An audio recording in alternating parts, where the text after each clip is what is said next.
వచనం ఆదికాండము 21:8. ఇస్సాకు పెరిగి పెద్దవాడై ఆ పిల్లవాడు పాలు విడిచినప్పుడు ఇస్సాకు పాలు విడిచిన దినమందు అబ్రహాము గొప్ప విందు చేసెను. అబ్రహాము సామాన్యమైనటువంటి వ్యక్తి కాదు. దేవుని చేత నీతిమంతుడు అని పిలువబడినటువంటి వ్యక్తి, దేవుని చిత్తానుసారంగా జీవించినటువంటి వ్యక్తి, దేవుని యొక్క వాక్యం ఏ విధంగా ఆయన ఎన్నుకున్నాడో దాని ప్రకారంగా జీవించినటువంటి వ్యక్తి. అటువంటి అబ్రహాముకి పిల్లలు లేరు. ఎంత నిజాయితీగా జీవించినప్పటికీ సరైనటువంటి తన వంశంలో నుంచి వచ్చేటువంటి వ్యక్తి అబ్రహాముకి కొదువుగా ఉన్నాడు. కాబట్టి దాసితో పొమ్మని భార్య తొందరపడింది.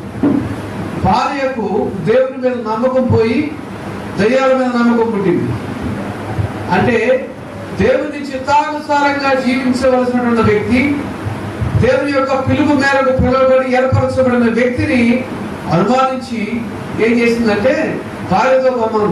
అంటే నాకెందుకు పుట్టట్లేదు, ఒకవేళ ఈలో ఏమన్నా లోపం ఉందేమో, లేకపోతే నాలో ఏమన్నా లోపం ఉందేమో అనుకుని అనుమానించి దాసిని అప్పు చెప్పింది. దేవుడు ఒక దినాన వాడి ఇంటికి వచ్చినప్పుడు దేవుని యొక్క దూతలకు విందు ఏర్పాటు చేసినప్పుడు దేవుడు మాట్లాడతాడు దూతల ద్వారా, మరలా ఇతడికి నేను వచ్చినప్పుడు నీ ఇంత కుమారుడు ఉంటాడని. అయితే వయసు, ఈ లోక సంబంధమైన వయసును చూసుకొని నేను స్త్రీ ధర్మం నిలిచిన దాన్ని నాకెలా పిల్లలు పుడతారు అని ఆవిడ అనుకుంది. ఆ ఆలోచన చేసింది. ఆ ఆలోచనకి, మానవుని యొక్క ఆలోచనకి దేవుని యొక్క ఆలోచనకి చాలా వ్యత్యాసం ఉంది. నీ తలంపులు వేరు, దేవుని యొక్క తలంపులు వేరు. నీ తలంపుల ద్వారా దేవుని యొక్క స్థితిని కొలవలేరు. చాలా మంది బైబిల్ చదువుతుంటారు. ఎలా చదువుతారు బైబిల్ అంటే వాళ్ళకి దేవుని దగ్గర నుంచి ఏమైనా దొరుకుతుందేమో బైబిల్ చదువుతారు, అంతేగాని వాళ్ళు దేవుణ్ణి తెలుసుకోవాలని బైబిల్ చదవరు. అందుకే బైబిల్ చదివితే అర్థం కాదు వాళ్ళకి ఏమైనా దొరుకుతుందేమని బైబిల్ చదువుతున్నారు. కానీ దేవుని గురించి తెలుసుకోవాలని బైబిల్ చదివేవాళ్ళు ఈ రోజున చాలా తక్కువ మంది. బైబిల్ చదివితే దేవుడు నన్ను దీవిస్తాడు, బైబిల్ చదివితే నాకు అది ఇదే కలిసి వచ్చేస్తుంది బైబిల్ చదువుతున్నారు. కానీ ఆ విధంగా బైబిల్ చదివినటువంటి వాడికి ఎటువంటి ఉపయోగం ఉండదు. దేవుని గురించి తెలుసుకోవాలి, దేవుని యొక్క హృదయాన్ని మనం అర్థం చేసుకోవాలి. ఆయన మన కొరకు ఏది రాశాడు, దీంట్లో మనల్ని ఎలా జీవించమంటున్నాడు, మన స్థితి ఏమిటి, మన పరిస్థితి ఏమిటి, ఇవన్నీ తెలుసుకోవాలని బైబిల్ చదివితే అర్థమవుతుంది. చాలా మంది ప్రపంచంలో నుంచి బైబిల్ చూస్తారు, బైబిల్ అర్థం కాదు. బైబిల్లో నుంచి ప్రపంచం చూడాలి. ప్రపంచానికి ఆధారం బైబిల్ కానీ బైబిల్కి ఆధారం ప్రపంచం కాదు. హల్లెలూయా. అయితే అబ్రహాము దేవుని యొక్క హృదయాన్ని అర్థం చేసుకుని దేవుడు చెప్పిన మాటను నమ్మి దేవుని చిత్తానుసారంగా జీవించడం ప్రారంభించాడు. అబ్రహాము దేవుని నమ్మినవాడు కాదు. అబ్రహాము దేవుని యొక్క చిత్తానుసారంగా ఉండేవాడు కాదు. అంతకుముందు అసలు దేవుడు అంటే ఎవరు అబ్రహాముకు తెలియదు. అప్పుడు దేవుడు మాట్లాడుతున్నాడు అబ్రహాముతో. అబ్రహామా అని పిలిచినప్పుడు ఎవడో ప్రభు అన్నప్పుడు నేను ఉన్నవాడను, అనువాడనై ఉన్నాను, నీవు నిందారహితుడిగా జీవించు, అనేక జన్మలకు తండ్రిగా నేను చేస్తానని వాగ్దానం చేశాడు. చాలా చెప్పాలంటే కానీ సింపుల్ గా చెప్తాను, అవుట్లైన్ చెప్తున్నాను. అయితే అబ్రహాము వెంటనే దేవుడు పిలిచినప్పుడు ఆయనకి విధేయుడయ్యి లోబడి ఆయన చిత్తానుసారంగా జీవించడానికి తీర్మానం చేసుకున్నాడు. అబ్రహాంకి ఏమి ఆస్తి కొదువు లేదు, డబ్బు కొదువు లేదు, లేకపోతే జనాలు కొదువు లేదు. ఆ రోజుల్లో గొర్రె మేక మందరు కొదువు లేదు. బహు ఆస్తిపరుడు అబ్రహాం.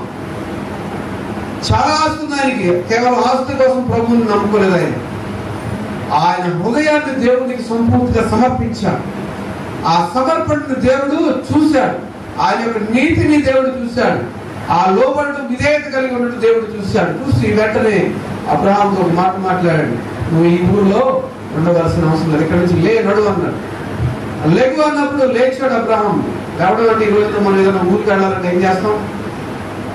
ఏదైనా మన స్వాస్థ్యం విడిచి వేరే దగ్గరికి వెళ్ళాలంటే అప్పుడు బాబు అక్కడ నీళ్లు దొరుకుతాయా, ఆ ఊరు బాగుంటుందా, ఆ ఊరిలో జనాలు మంచోళ్ళేనా, ఆ ఇల్లు బాగుంటుందా, ఇవన్నీ చెక్ చేసుకుంటాం మనం. కానీ అబ్రహాముని పిలిచినప్పుడు అబ్రహాం ఇవేమీ ఆలోచించలేదు. అబ్రహామా నీవు లేచి నేను నీకు చూపించి దేశం అన్నాడు. కానీ దేశం పేరు కూడా చెప్పలేదు. ఉదాహరణకు మనం ఏదైనా ఊరు వెళ్తున్నాం అనుకోండి, ఏ ఊరు వెళ్తున్నాం అనేది ముందుగా తెలుసు మనకి. కానీ అబ్రహాముకు తెలియదు. ఏమీ తెలియదు. నేను చూపించి దేశం అడగాను, నీవు ఏ దేశం పంపిస్తారు ప్రభుత్వం ప్రశ్న వేయలేదు. అంత విధేయత కలిగినటువంటి వాడు అబ్రహాం. ఈ అబ్రహాముని దేవుడు ఈ రోజున మన పితరులకు తండ్రి అని చెప్పి మన అనేక జన్మలకు తండ్రి, విశ్వాసులకు తండ్రి. అక్కడ దేవుడు మాట్లాడుతున్నాడు అబ్రహాము తోటి, నేను నీకు చూపించి దేశానికి వెళ్ళు, నేను నీ నామమును గొప్ప చేస్తాను, కానీ నువ్వు వెళ్ళి నా నామమును గొప్ప చేయమన్నది. అక్కడ అబ్రహాముతో మాట్లాడినటువంటి దేవుడు నీ నామమును గొప్ప చేస్తున్నాడు. ఒక మనిషి యొక్క నామాన్ని గొప్ప చేయడానికి దేవుడు ఒక్కొక్క సమయంలో ఒక్కొక్క వ్యక్తిని ఎంచుకుంటాడు. దేవుడికి స్తోత్రం కలుగుగాక. అంతేగా నా నామం గొప్ప చేయదు, నన్ను గొప్ప చేయాలని లేదు. ఆదామవ్వలు ఈ లోకంలో పంపించినప్పుడు కూడా దేవుడు మాట్లాడాడు, మిమ్మల్ని ఆశీర్వదించి వాళ్ళని ఆశీర్వదించి భూమిని అంతటిని ఏ విధంగా వాళ్ళకి అధికారం ఇచ్చాడు. అసలు అధికారి ఎవరు? అసలు అధికారి దేవుడు. కానీ అధికారాన్ని ఆయన ఉంచుకోలేదు. ఆయన పిల్లలైనటువంటి ఆదామవ్వలకి ఇచ్చినప్పుడు ఆ అధికారాన్ని వాళ్ళు పోగొట్టుకున్నారు. వాళ్ళ యొక్క సార్వభౌమత్వాన్ని దేవుడి దగ్గర నుంచి పోగొట్టుకున్నారు వాళ్ళు. అయితే దేవుడు ఇచ్చినటువంటి కృపను బట్టి అబ్రహాము దేవుని యొక్క మాటను నమ్మాడు. నమ్మి ఆ వయసులో వాళ్ళ సంతానం కలిగినప్పుడు ఆ కుమారుడు పెరిగి పెద్దవాడై పాలు విడిచినప్పుడు గొప్ప విందు చేశాడంట. ఒకడే ఒక కుమారుడు కనుక గొప్ప విందు చేశాడు. ఆ విందు ఎలా ఉందంటే ఆ రోజుల్లో అక్కడ నివసించే ప్రజలందరూ కూడా వాళ్ళ జీవితాల్లో కని విని ఎరిగినటువంటి విందు. అది ఇశ్రాయేలు గ్రంథంలో రాయబడి ఉంటుంది. ఆ విందుని 3 దినాలు ఆరగించారంట వాళ్ళు. ఇక్కడ బైబిల్లో కొంచెం ఉంటుంది పేర. 3 దినాలు విందు. ఇశ్రాయేల్ యొక్క కల్చర్ లో విందు జరిగినా లేకపోతే చావు వేడుకలు జరిగినా 3 రోజులు జరుగుతుంది. 3 days. ఆ విందు 3 రోజులు జరిగింది. 3 రోజులు అంటే ఇప్పుడు మనకి చిన్న విందు చేయడానికి ఎన్ని ఆపసోపాలు పడాల్సి వస్తుంది, పరిగెట్టాల్సి వస్తుంది. కోళ్ళు, మేకలు, గొర్రెలు పోయి. కానీ ఆ రోజు అబ్రహాం దగ్గర ఎంతమంది సంతానం, ఎంతమంది విస్తారమైనటువంటి బలం ఉందో వాళ్ళందరికీ విందు చేయడానికి ఎన్ని రోజులు వాళ్ళు కష్టపడాల్సి వచ్చింది. గొప్ప విందు అన్నాడు. అక్కడ అన్నాడు, గొప్ప విందు చేశాను, గొప్ప విందు చేశాను. అది లోక సంబంధమైనది. కానీ దేవుని యొక్క కృపను అక్కడ అబ్రహాము అనేకులను చూపిస్తున్నాడు. నేను ముసలివాడును, నా భార్య స్త్రీధర్మం ఉడిగింది, అయినా కూడా దేవుడు మాకు కుమారుని ఇచ్చాడు. దేవునికి స్తోత్రం కలుగుగాకని వాళ్ళందరి ముందు సాక్షిగా నిలబడ్డాడు. దేవునికి స్తోత్రం కలుగుగాక. హల్లెలూయా.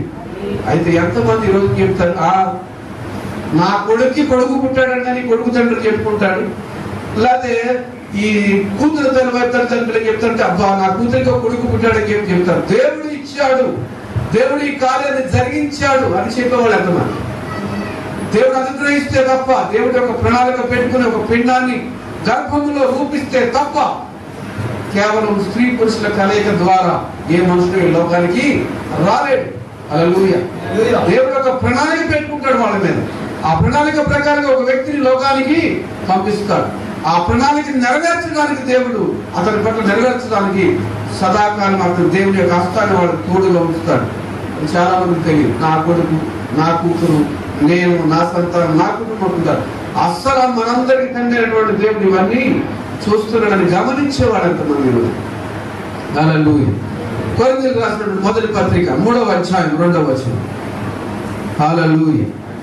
చదవండి ఎవరైనా దయచేసి. కొరింథీయులకు రాసినటువంటి పత్రిక 3వ అధ్యాయం 2వ వచనం.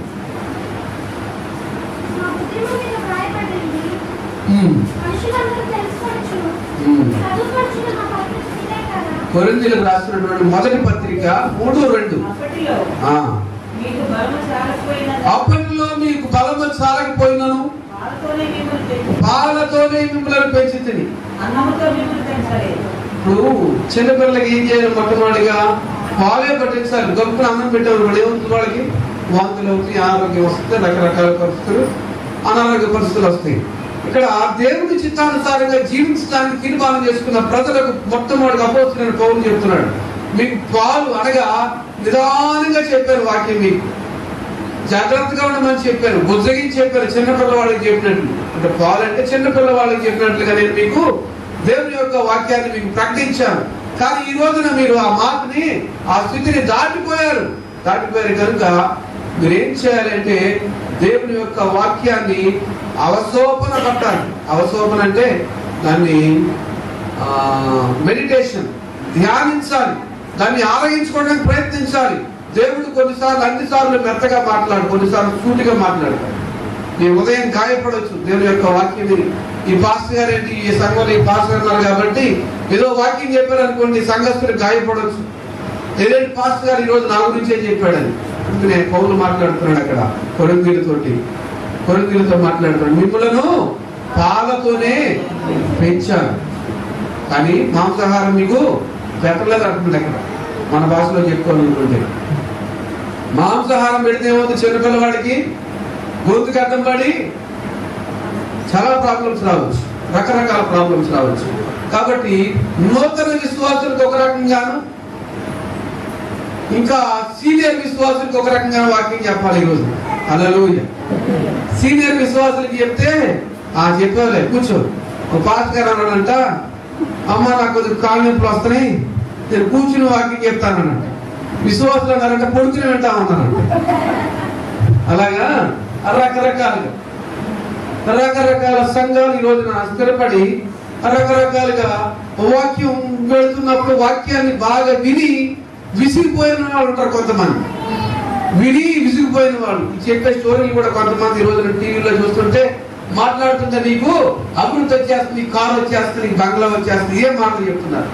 అసలు దేవుని చిత్తానుసారంగా ఎలా నువ్వు జీవించాలి, దేవుడు నిన్ను ఎలా పిలిచాడు, దేవుడు నిన్ను ఎలా ఏర్పరిచాడు, అసలు జీవిత విధానం ఏమిటి, దేవుని యొక్క వాక్యంలో నువ్వు ఎలా జీవించాలనే విషయం గురించి ఎవరు చెప్పడం లేదు. టీవీలో ప్రసంగాలు చూస్తూ ఉంటే.